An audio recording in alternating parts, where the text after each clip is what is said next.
దీపం కొందరిదా, అడవిని సైతం వెలుగు కదా. ఎల్లలు లేని చల్లని గాలి అందరి కోసం అందును కాదా.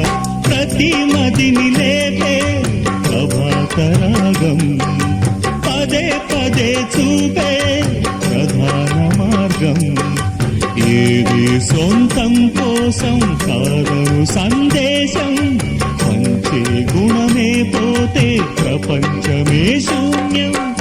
ఇది తెలియని మనుగడ కథ, దిశ నెరుగని గమనము కథ, సరళి రాధ తనే వసంతం. తన దరికి రాని వనాల కోసం